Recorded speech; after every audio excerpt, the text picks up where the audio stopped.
प्रधानमंत्री नरेंद्र मोदी, भारतीय जनता पार्टी सरकार, दो तीन चीजें सामने उभर कर आई हैं दोस्तों, जिसका जिक्र मैं आपके सामने करना चाहूंगा। इससे पहले कि मैं आपको बताऊं कि राहुल गांधी ने क्यों प्रधानमंत्री को कॉम्प्रोमाइज्ड पीएम बताया है। सबसे पहली बात, अब तक प्रधानमंत्री खामिनी के मौत पर चुप हैं। दूसरी बात, ईरानी दूतावास हमारे विदेश सचिव विक्रम मिस्री जाते हैं, कायदे से हमारे विदेश मंत्री को जाना चाहिए था। सबसे बड़ी बात, इससे पहले जब ईरान के एक बड़े नेता की मौत हुई थी, तब हमारे विदेश मंत्री माननीय लेजर आइज एस जयशंकर गए थे। मगर अब अमेरिका और इस्राएल का इस कदर प्रभाव है कि हमारे विदेश मंत्री नहीं जा रहे हैं, हमारे प्रधानमंत्री पूरी तरह से खामोश हैं। सबसे शॉकिंग बात, जैसा कि मैं आपको आगे जाकर बतलाने वाला हूं, सबसे शॉकिंग बात, और ध्यान से सुनिए मैं क्या कह रहा हूं। अमेरिका यह तय कर रहा है कि अब हम रूस से तेल खरीद सकते हैं। इसीलिए कांग्रेस कह रही है कि ये विश्व गुरु नहीं है, ये विश्व चेला हैं।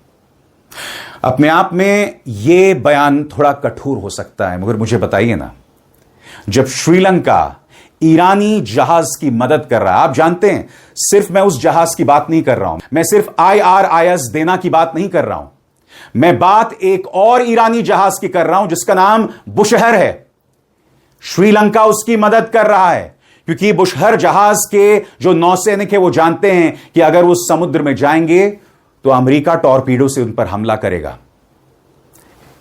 श्रीलंका उन्हें शरण दे रहा है और भारत जैसा बड़ा देश, उसकी सरकार, उसका विदेश मंत्रालय, हमारे प्रधानमंत्री पूरी तरह से खामोश हैं। राहुल गांधी ने करारा प्रहार किया है। राहुल गांधी का बयान आपकी स्क्रीन पर। दुनिया अब एक बेहद अस्थिर दौर में प्रवेश कर चुकी है। आगे का रास्ता तूफानी होने वाला है। भारत की तेल सप्लाई खतरे में है क्योंकि हमारे 40% से ज्यादा आयात होर्मुज जल डमरू मध्य यानी स्ट्रेट ऑफ हॉर्मुज से होकर आते हैं। LPG और LNG के मामले में स्थिति और भी खराब है। संघर्ष अब हमारे बिल्कुल पास तक पहुंच गया है। हिंद महासागर में एक ईरानी युद्धपोत डुबो दिया गया है, फिर भी प्रधानमंत्री ने इस पर कुछ नहीं कहा। ऐसे समय में देश को एक स्थिर और मजबूत नेतृत्व की जरूरत होती है, लेकिन इसके बजाय भारत के पास एक ऐसा प्रधानमंत्री है जो समझौता कर चुका है और जिन्होंने हमारी रणनीतिक स्वायत्तता को छोड़ दिया है। यह अपने आप में बहुत शर्मनाक है दोस्तों। फिर इस तस्वीर को देखिए, विक्रम मिस्री गए हैं ईरानी दूतावास। मैं फिर आपसे पूछना चाहता हूं, विदेश मंत्री क्यों नहीं जा सकते थे?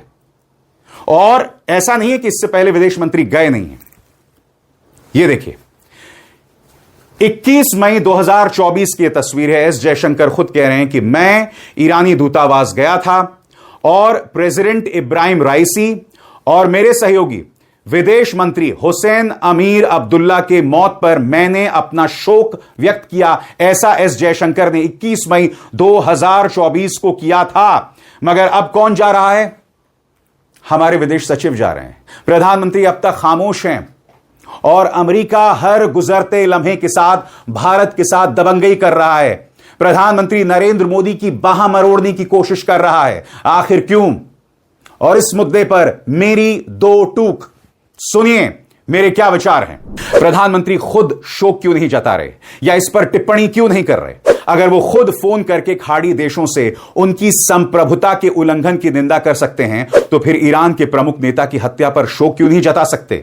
शोक जताने का भी एक कूटनीतिक प्रोटोकॉल होता है। अंतर्राष्ट्रीय कूटनीति में किसी देश के प्रमुख नेता की मौत पर दूसरे देशों के नेता या सरकारें आमतौर पर आधिकारिक संदेश भेजकर या दूतावास जाकर संवेदना व्यक्त करती हैं। यह सामान्य राजनयिक परंपरा मानी जाती है।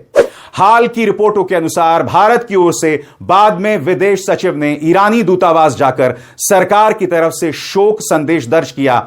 हालांकि इस पर शुरुआती देरी को लेकर राजनीतिक बहस भी हुई। आपकी स्क्रीन पर यह है भारत में ईरान के राजदूत मोहम्मद फतह अली। वो कह रहे हैं कि भारत की तरफ से हमें कोई संदेश नहीं आया, भारत से हमारी कोई बातचीत नहीं हो रही है। आप उनके राजदूत के लहजे में उस दर्द को महसूस कर सकते हैं। सुनिए वो क्या कह रहे हैं। Yes, I think that they change every time their stance. This is up to our capability and capacity, and they knows very well. They knows very well where is Iran and where is the location of Iran, where is the geography of Iran. But unfortunately, the Zionist regime wants to destroy and disturb all the region, all the properties of the region. Thank you. Iran is attacking neighborhood. Its neighborhood. Well, we don't attack. Please, we don't attack. They provide the bases. You have heard that 3 F-15 shut down. What's the meaning? This is provided. We have a good relation with our neighbors, and we announce to all neighbors we attack to bases of the United States. They provide the bases for the United States.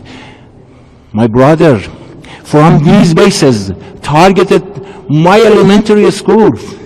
They targeted 160 students. Elementary students. This is very important.